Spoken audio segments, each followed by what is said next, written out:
पितृपक्ष। पितृपक्ष की 4 कहानियाँ।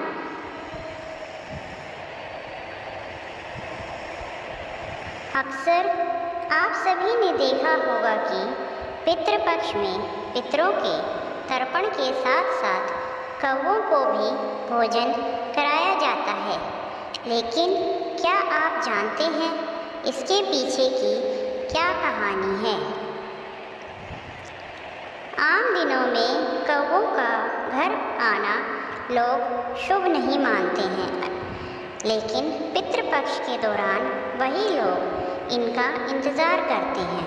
दरअसल इसके पीछे मान्यता है कि अगर पितृपक्ष के दिनों में कौवा उसके निकाले गए खाने के अंश को ग्रहण कर लेता है तो पितर तृप्त हो जाते हैं।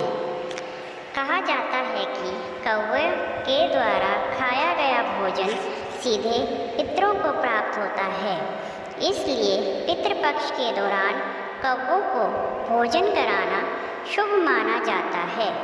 इसके पीछे एक कहानी भी जुड़ी है। कथा के मुताबिक इंद्र के पुत्र जयंत ने ही सबसे पहले कौवे का रूप धारण किया था। यह कथा त्रेता युग की है, जब भगवान श्री राम ने अवतार लिया और जयंत ने कौवे का रूप धारण कर माता सीता के पैर में चोंच मारी थी।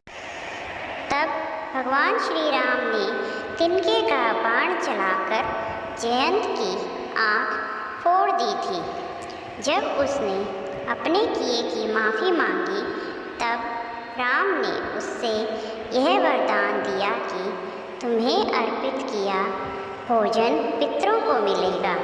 तभी से श्राद्ध में कौवों को भोजन कराने की परंपरा चली आ रही है। यही कारण है कि श्राद्ध पक्ष में कौवों को ही पहले भोजन कराया जाता है। गरुड़ पुराण के अनुसार कौवे को यम का प्रतीक माना जाता है। अगर कौवा श्राद्ध के भोजन को ग्रहण कर ले तो पितरों की आत्मा को शांति मिलती है। साथ ही ऐसा होने पर यम भी खुश हो जाते हैं और उनके संदेश को उनके पितरों तक पहुंचाते हैं। गरुड़ पुराण में बताया गया है कि कौवे को यम का वरदान प्राप्त है। यम ने कौवे को वरदान दिया था, तुमको दिया गया भोजन पूर्वजों की आत्मा को शांति देगा।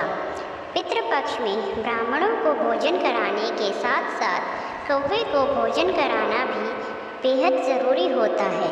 कहा जाता है कि इस दौरान पितर कौवे के रूप में हमारे पास आ सकते हैं।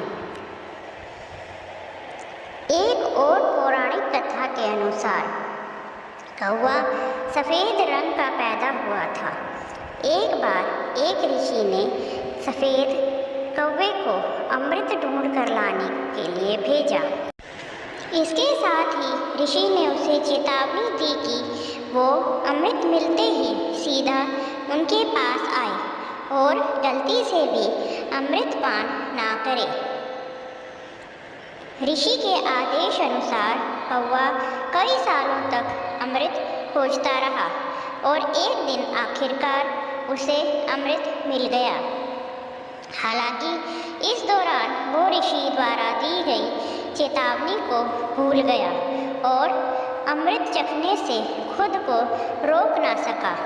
उसने अमृत चख लिया और बाकी बचा हुआ अमृत लेकर ऋषि के पास पहुंच गया।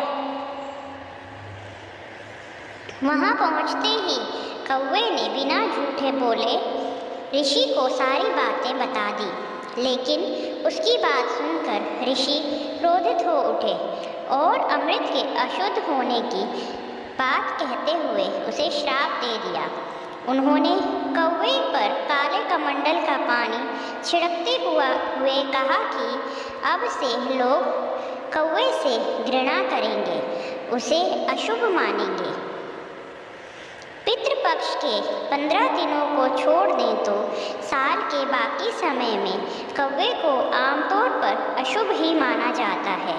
कहा जाता है कि कमंडल का पानी पड़ते ही कौवा काला पड़ गया और तब से ही लोग उसे अशुभ समझने लगे। श्राद्ध का एक प्रसंग महाभारत महाकाव्य से इस प्रकार है। कौरव पांडवों के बीच युद्ध समाप्ति के बाद जब सब कुछ समाप्त हो गया, दानवीर कर्ण मृत्यु के बाद स्वर्ग पहुँचे। उन्हें खाने में सोना चांदी और गहने भोजन की जगह परोसे गए। इस पर उन्होंने स्वर्ग के स्वामी इंद्र से इसका कारण पूछा।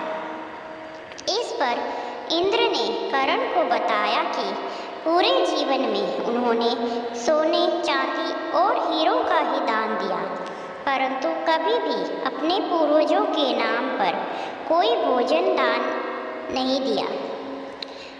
कर्ण के इस उत्तर में कहा कि उन्हें अपने पूर्वजों के बारे में कोई ज्ञान नहीं था, अतः वे ऐसा करने में असमर्थ रहे। तब इंद्र ने कर्ण को पृथ्वी पर वापस जाने की सलाह दी, जहां उन्होंने इन्हीं 16 दिनों के दौरान भोजन दान किया तथा अपने पूर्वजों का तर्पण किया, और इस प्रकार दानवीर कर्ण पितृ ऋण से मुक्त हुए। इसलिए हिंदू धर्म में पितृपक्ष को बेहद खास महत्व दिया गया है। 15 दिनों तक चलने वाले पितृपक्ष में लोग पितरों का पिंडदान, तर्पण और श्राद्ध कर्म करते हैं। साथ ही लोग पितृपक्ष के दौरान कौवों को भी भोजन कराते हैं। पितृपक्ष के दौरान पिंडदान, तर्पण और श्राद्ध कर्म करने से पितरों का आशीर्वाद मिलता है। इसलिए हिंदू धर्म में पितृपक्ष का विशेष महत्व है।